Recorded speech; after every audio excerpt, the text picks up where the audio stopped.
ನಮಸ್ಕಾರ ವೀಕ್ಷಕರೇ, ತಮ್ಮೆಲ್ಲರಿಗೂ ಸಿಂಪಲ್ ಗೃಹಿಣಿ ಎಂದು ನನ್ನ ಚಾನಲ್ಗೆ ಆತ್ಮೀಯವಾದಂಥ ಸುಸ್ವಾಗತ ವೀಕ್ಷಕರೇ. ಇವತ್ತಿನ ವಿಡಿಯೋದಲ್ಲಿ ಸಿಕ್ಕಾಪಟ್ಟೆ ಕೆಮ್ಮಿದೆ, ಏನೇ ಮಾಡಿದ್ರೂ ಕಮ್ಮಿ ಆಗ್ತಿಲ್ಲ ಅಂತಂದರೆ ನಾನು ಒಂದು ಮನೆಮದ್ದನ್ನು ಶೇರ್ ಮಾಡ್ತೀನಿ. ನೋಡಿ, ಇದನ್ನು 3 ವರ್ಷ ಮೇಲ್ಪಟ್ಟಂಥ ಎಲ್ಲ ಮಕ್ಕಳಿಗೂ ಕೂಡ ಕೊಡಬಹುದು, ದೊಡ್ಡವರು ಕೂಡ ತಗೋಬಹುದು. ರಿಸಲ್ಟ್ ಅನ್ನೋದು 1 ಅಥವಾ 2 ದಿನದಲ್ಲಿ ನಿಮಗೆ ಗೊತ್ತಾಗುತ್ತೆ. ಹಾಗಿದ್ರೆ ಕೆಮ್ಮಿಗೆ ಮನೆಮದ್ದು ಅಂತೇಳಿ ನಾನು ಯಾಕೆ ಈರುಳ್ಳಿನ ತೋರಿಸ್ತಾ ಇದ್ದೀನಿ. ವಿಡಿಯೋನ ಸ್ಕಿಪ್ ಮಾಡದೆ ಕೊನೆ ತನಕ ನೋಡಿ. ಯಾವ ರೀತಿ ಈ ಮನೆಮದ್ದನ್ನು ಬಳಸೋ ಸರಿಯಾದ ವಿಧಾನ ಅಂತ ನಿಮಗೆ ಶೇರ್ ಮಾಡ್ತೀನಿ. ಅದಕ್ಕಿಂತ ಮೊದಲು ಯಾರಿನ್ನೂ ನನ್ನ ಚಾನಲನ್ನು ಸಬ್ಸ್ಕ್ರೈಬ್ ಮಾಡ್ಕೊಂಡಿಲ್ಲ, ಸಬ್ಸ್ಕ್ರೈಬ್ ಮಾಡ್ಕೊಳ್ಳಿ, ಅಲ್ಲಂತ ಸೆಲೆಕ್ಟ್ ಮಾಡ್ಕೊಳ್ಳಿ. ಆಗ ನಾನು ಯಾವುದೇ ವಿಡಿಯೋ ಅಪ್ಲೋಡ್ ಮಾಡಿದರೂ ನಿಮಗೆ ನೋಟಿಫಿಕೇಷನ್ ಅನ್ನೋದು ಬರುತ್ತೆ. ವೀಕ್ಷಕರೇ, ನುರಿತ ತಜ್ಞರ ಅಧ್ಯಯನದ ಪ್ರಕಾರ ಈರುಳ್ಳಿಯನ್ನು ಸೇವಿಸೋದ್ರಿಂದ ಶೀತ, ಕೆಮ್ಮು, ಜ್ವರ ಜೊತೆಗೆ ಗಂಟಲಿನಲ್ಲಿ ಯಾವುದೇ ರೀತಿಯ ಇನ್ಫೆಕ್ಷನ್ ಆಗಿದ್ದರೆ ಅದು ಸರಿಯಾಗೋದಕ್ಕೆ ತುಂಬಾ ಒಂದು ಉಪಯುಕ್ತವಾದ ಮನೆಮದ್ದಾಗಿ ಕೆಲಸ ಮಾಡುತ್ತೆ.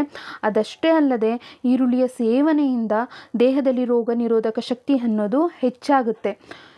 ಇದ್ರ ಜೊತೆಗೆ ನಾವು ಬಳಸಬೇಕಾಗಿರುವಂಥ ಮತ್ತೊಂದು ಮನೆಮದ್ದು ಬಂದು ಬೆಲ್ಲವನ್ನು ನಾವು ಕೆಮ್ಮಿರುವಂಥ ಸಂದರ್ಭದಲ್ಲಿ ಅಥವಾ ಶೀತ ಇರುವಂಥ ಸಂದರ್ಭದಲ್ಲಿ ಬಳಸೋದ್ರಿಂದ ಲಂಗ್ಸನ್ನು ನ್ಯಾಚುರಲ್ಲಾಗಿ ಕ್ಲೆನ್ಸಿಂಗ್ ಮಾಡುತ್ತೆ, ಶುಭ್ರಗೊಳಿಸುತ್ತೆ. ಅದಷ್ಟೇ ಅಲ್ಲದೆ ಉಸಿರಾಟಕ್ಕೂ ಕೂಡ ಇದು ಉಸಿರಾಟವನ್ನು ಸರಾಗಗೊಳಿಸೋದಕ್ಕೆ ಸಹಾಯಕ ಆಗುತ್ತೆ. ಸ್ನೇಹಿತರೆ, ಇವತ್ತಿನ ಮನೆಮದ್ದು ತೆಗೆದುಕೊಳ್ಬೇಕಾದಂಥ ವಿಧಾನ, ಇದನ್ನು ದಿನಕ್ಕೆ 2 ರಿಂದ 3 ಬಾರಿ ತಗೋಬೋದು. ಚಿಕ್ಕ ಮಕ್ಕಳಿಗಾದರೆ 2 ಬಾರಿ ಕುಡಿ, ಬೆಳಗ್ಗೆ ಅಥವಾ ರಾತ್ರಿ.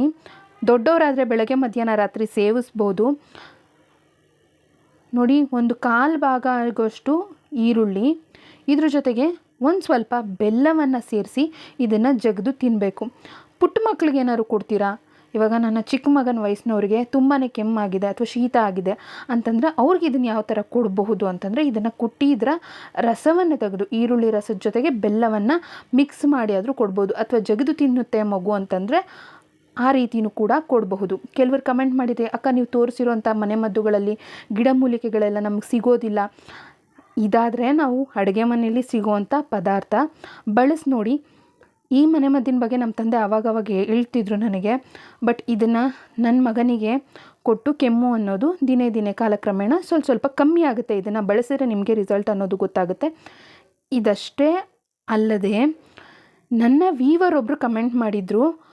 ಅವರು ರಿಕ್ವೆಸ್ಟ್ ಮಾಡ್ಕೊಂಡಿದ್ರು, ಅಕ್ಕ ನಂದು ರಂಗೋಲಿ ಚಾನಲ್ ಇದೆ, ಆ್ಯಕ್ಚುಲಿ ನನ್ನ ರಂಗೋಲಿ ಚಾನಲಲ್ಲಿ ಮನೆಮದ್ದನ್ನು ಶೇರ್ ಮಾಡೋಕ್ಕಾಗಲ್ಲ, ಆದರೆ ನೀವು ನಿಮ್ಮ ವಿಡಿಯೋದಲ್ಲಿ ಶೇರ್ ಮಾಡಿ, ಈ ಒಂದು ಮನೆಮದ್ದು ತುಂಬ ಚೆನ್ನಾಗಿ ರಿಸಲ್ಟ್ ಕೊಡುತ್ತೆ ಅಂತ ನನ್ನ ವೀವರ್ ಕೂಡ ಕಮೆಂಟ್ ಮಾಡಿದರು.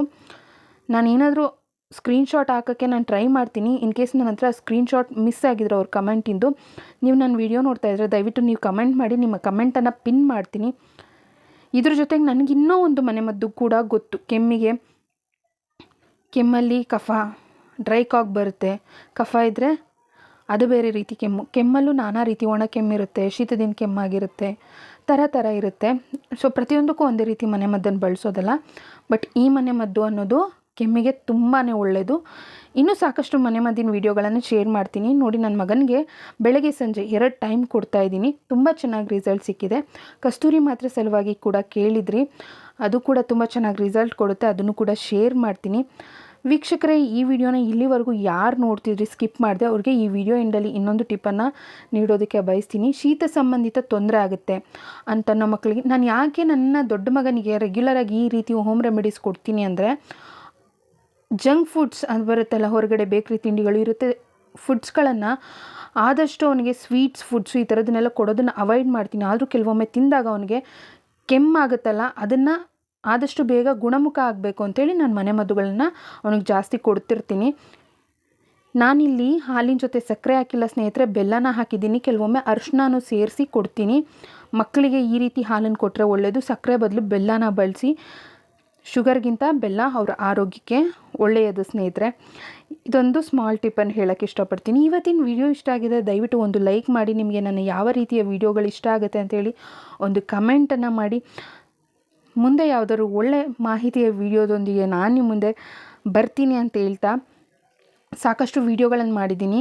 ನಿಮಗೆ ಈ ಮನೆಮದ್ದಿಗಿಂತ ಇನ್ನೂ ಪುಟ್ಟ ಮಕ್ಕಳಿದ್ದಾರೆ, ಈ ಮನೆಮದ್ದು ಕೊಡೋದಕ್ಕಿಂತ ನನಗೆ ಬೇರೆ ಮನೆಮದ್ದು ಕೊಡಬೇಕು ಮಕ್ಕಳಿದ್ದಾರೆ. ದೊಡ್ಡವ್ರಿಗಾದರೆ ಇದು ಬೆಸ್ಟ್.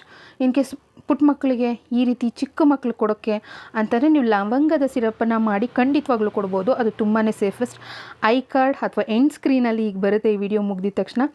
ಸೊ ನೋಡಿ, ಆ ವಿಡಿಯೋ ನೋಡಿ ಅಂತ ಹೇಳ್ತಾ, ಇಷ್ಟೊತ್ತು ತಮ್ಮೆಲ್ಲರ ಒಂದು ಅಮೂಲ್ಯವಾದ ಸಮಯವನ್ನು ಇಲ್ಲಿ ನೀಡಿ ನನ್ನ ವಿಡಿಯೋ ನೋಡಿದ್ದಕ್ಕೆ ಸಿಂಪಲ್ ಗೃಹಿಣಿ ಇಂದು ನನ್ನ ಕಡೆಯಿಂದ ತಮ್ಮೆಲ್ಲರಿಗೂ ತುಂಬ ಹೃದಯದ ಧನ್ಯವಾದಗಳು. Thank you so much.